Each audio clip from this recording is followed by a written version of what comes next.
m'appelle Julien Sébert et je suis référent à l'écologie intégrale pour l'Église ici à Bruxelles.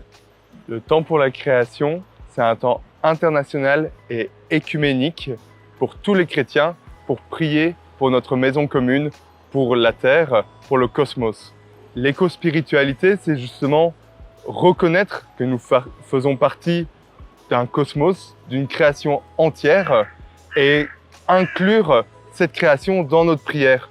Pas uniquement limiter notre rapport à Dieu, à nous et le Seigneur, mais arriver à prendre toute la création, bénir le Seigneur, le louer pour cette création et après aussi nous déployer dans cette création par notre vie qui est également une forme de prière. L'éco-spiritualité nous pose notre question au final, notre place dans ce monde. Mais il y a beaucoup plus, il y a la question de comment est-ce que je peux habiter ce monde, comment ce monde me parle déjà de Dieu, comment est-ce que Jésus lui-même a eu un rapport avec la nature et comment est-ce que ce rapport du Christ à la nature peut m'inspirer et peut remplir ma propre vie. En fait, la question de l'écologie intégrale, c'est davantage notre place dans cette création. Cette année, comme toutes les années, il y a cet appel à se joindre à la communion des chrétiens et des chrétiennes. Donc, à travers le monde, tous les chrétiens et les chrétiennes sont appelés à s'unir autour d'un temps de prière.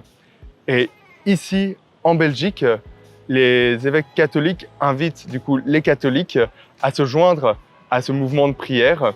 Pour ce faire, tous les référents à l'écologie intégrale des différents diocèses ont préparé un dossier qui permet justement d'intégrer dans notre liturgie un temps de prière particulièrement pour nous ouvrir spirituellement au monde.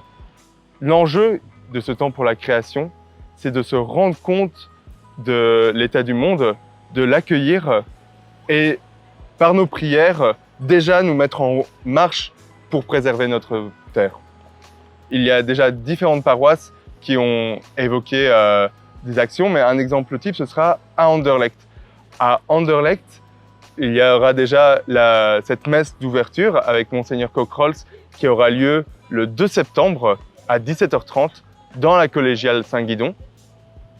Et ce temps sera précédé par une introduction à 16h dans la salle Concordia juste à côté. Enfin, le 30 septembre, il y aura une soirée qui invite tous les paroissiens, mais également les habitants et habitantes d'Anderlecht pour se poser la question de comment, à Anderlecht, on crée un lieu de résilience, un lieu où on met avant tout des liens communautaires pour faire face aux crises qui vont advenir et comment est-ce que nous pouvons réduire déjà notre impact sur l'environnement. Comme toutes les messes, ce temps est ouvert à tout le monde pour venir se recueillir, pour venir à la rencontre du Christ qui, lui, vient nous visiter, vient nous tendre la main et nous relever. Et en plus, ces activités seront toujours ouvertes. Il y aura évidemment des temps peut-être plus catholiques où tout le monde ne se reconnaîtra pas spécialement, et des temps plus écuméniques, voire pas spécialement religieux, mais avant tout où l'Église cherche non pas à aller à la rencontre du monde, mais simplement être dans le monde, simplement présente parmi les hommes. Il y a vraiment urgence à nous convertir. Ce n'est pas uniquement une écologie punitive, mais je pense vraiment que c'est quelque chose qui va nous amener à croître, mais non pas croître matériellement, mais croître intérieurement. Dans la sobriété heureuse, il y a avant tout le bonheur, et ce bonheur, c'est le Seigneur qui nous le promet. Donc, on vous invite, et moi je vous invite personnellement, à vous joindre aux célébrations qui ont été annoncées à Anderlecht, mais aussi dans vos paroisses, à prendre ce temps pour la création, pour vous joindre à la communion chrétienne, pour prier pour l'état du monde, et par la suite surtout nous mettre sur un chemin d'action d'une société qui serait plus consciente d'elle-même, plus consciente de ses limites, plus consciente de la création.